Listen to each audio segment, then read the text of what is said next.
मैं अपने चेयरमैन अपने रहबर इमरान खान साहब का शुक्रिया अदा करता हूँ कि उन्होंने आज इस मुश्किल वक्त में एक अहम ज़िम्मेदारी मुझे दी है, और अल्लाह ताला से दुआ गो हूँ कि अल्लाह ताला इस ज़िम्मेदारी को मुझे अदा करने की तौफीक अता फरमाए।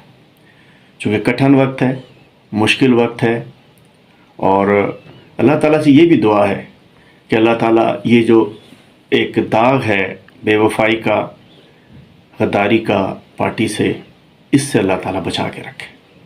चूँकि इस वक्त के अंदर जो लोग बेचारे छोड़ के जा रहे हैं, मैं उनके लिए दुआगो हो सकता हूँ कि न जाने उन पे क्या मजबूरी थी, क्या प्रेशर था। मैं कोई किसी के बारे में कुछ नहीं कहना चाहता, लेकिन अल्लाह ताला जो लोग साबित कदम है, खड़े हैं, खड़े रहें। मैं अपने वर्कर से भी कहता हूँ, अपने साथियों से भी कहता हूँ, मुश्किल वक्त हम तो हमेशा गुजर जाता है।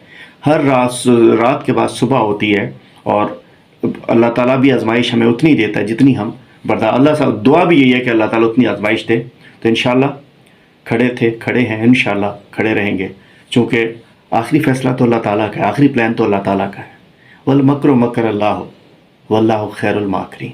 आखिरी प्लान अल्लाह ताला का होता है, और अल्लाह ताला वही करेगा जो इस मुल्क के लिए, इस कौम के लिए अच्छा हो। मैं ये कहना चाहता हूँ कि 9 मई के वाक़े को वजूहात वजह बनाकर हमें दहशतगर्द भी बना दिया गया, हमें गद्दार भी बना दिया गया। किसने नहीं की उसकी मजम्मत। मैं कहना चाहता हूँ हमारे चेयरमैन से लेके हमारे तमाम लीडर्स ने, जो चले गए वो तो जाने की बात कर रहे हैं, रहते हुए हम सब कर रहे हैं कि हम 9 मई को जो हुआ हम उसकी शदीद मजम्मत करते हैं। हमारी अफवाज, हमारे शोधा, मतलब खान साहब कहते हैं कि मतलब कैसे एक पाकिस्तानी होने के नाते अपनी अफवाज को कमज़ोर करने का सोच सकते हैं। हमारी अफवाज मजबूत है तो पाकिस्तान मजबूत है। 9 मई के वाक़े की सब ने मजम्मत की है, चेयरमैन ने मजम्मत की है, हम सब मजम्मत कर रहे हैं। मैं भी शदीद मजम्मत कर रहा हूँ। अब मैं आ जाता हूँ सिंध में। जिस अंदाज से हम सबको दहशतगर्द बना दिया सिंध के, हमारे वर्कर, सैकड़ों वर्कर बेचारे जेलों में चले गए हैं और हमारे इश्तहार जारी किए जा रहे हैं। 9 मई को एहतजाज हमारा हक था, ये हमारा हक है, एहतजाज करना हमारा हक है। लेकिन एक भी जिम्मेदार ऐसा बताइए जिसने किसी बस को आग लगाई हो, किसी कंटेनर को आग लगाई हो, कुछ किया हो। फ़हीम खान भी अगर कंटेनर में थे, टैंकर में, तो वो उतार रहे थे लोगों को। हम सब अजीब अजीब लोग हैं जिन्होंने जलाया, कौन लोग हैं, लेकिन ठीक है।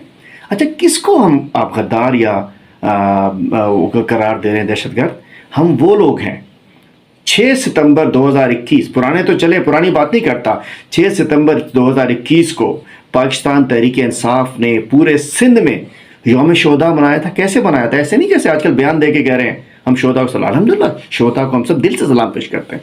पूरे सिंध में हमने 5 कोर से मैंने लिस्टें अरेंज की थी शोहदा की, रेंजर हेडक्वार्टर से लिस्टें अरेंज की थी, आईजी ऑफिस से लिस्टें अरेंज की थी, और पूरे सिंध में वो तमाम तहरीक इंसाफ के वर्कर जिनको आज गद्दार और दहशतगर्द बना पेश किया है, हमारे 2021 में किसी ने नहीं, कोई प्लान नहीं था, किसी से नहीं कहा था, मैं कोई प्रेशर नहीं था। एक एक शहीद की कब्र पे जाके हमने उनको सलाम पेश किया था, उनके घरों पे गए थे, मैं जहाँ मैं खुद जा सकता था, हमारी लीडरशिप, हमारे MP MNAs गए थे। ये था दिल से शोहदा की इज्जत और अफवाज की इज्जत।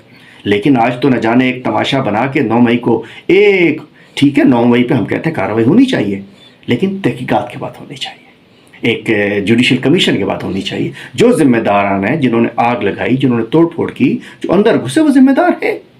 जो बाहर रहे, एहतजाज करना तो हमारा हक है, और अगर उस तरीके से बर्बरियत से गिरफ्तार ना किया जाता तो इतना रिएक्शन ना आता। तो मैं कहना चाहता हूँ फर्दर उसके बाद, आज इस जिम्मेदारी मिलने के बाद मैं कहना चाहता हूँ, इस वक्त लाजिमा तौर तो कोई सियासत नहीं हो रही। इस वक्त सबसे अहम काम ये है हमारा, मैं अपने वर्कर्स को पैगाम देना चाहता हूँ, वो लोग जो बाहर हैं, और अपने वकला को ख़ास तौर पे, जो बेचारे गरीब, मासूम, बेगुनाह वर्कर्स हमारे जेलों में हैं, हमारी प्रायोरिटी है कि सबसे पहले उनको आज़ाद कराएं, उनकी ज़मानतें कराएं, उनको बाहर लेकर आएँ, उनको अपने घर वालों से मिलवाएं, और उनकी वेलफेयर के लिए हम जो कुछ कर सकते हैं। मैं अपने वकला से भी कहता हूं कि इस वक्त सबसे अहम काम ये है कि हम अपने जो जेलों में मुक़य्यद हमारे वर्कर्स हैं, जो उनकी फैमिलीज़ परेशान हैं, उनके लिए हम जो कुछ कर सकते हैं वो करें। और इंशाअल्लाह जो ज़िम्मेदारी मुझे मिली है, कोशिश करूँगा कि उसको अपनी पार्टी और अपनी क़यादत की, अपने कायद की उम्मीदों के मुताबिक उसको बुरवकार लाऊँ, और सबको साथ लेकर इंशाअल्लाह चलेंगे। आखिर में एक चीज़ कि हम कोई जल्दबाजी नहीं करने जा रहे। इंशाअल्लाह जो भी फैसले हम करेंगे तंजीम के हवाले से, अभी ये टाइम भी नहीं है, इंशाअल्लाह मशावरत से करेंगे। इस वक्त पुरअमन रहें, ठीक रहें, और हम ना गद्दार हैं, ना हम दहशतगर्द हैं। نہ ہم اپنی افواج کے خلاف ہیں، نہ ہم خدا نخواستہ پاکستان کے خلاف ہے، ہمارا دل صاف ہے، ہم اندر سے سچے ہیں، تو انشاءاللہ کوئی کچھ بھی کہتا رہے، کتنے اشتہار چلتے رہے، کوئی فرق نہیں پڑے گا، انشاءاللہ سچ کی فتح ہوگی، حق کی فتح ہوگی انشاءاللہ۔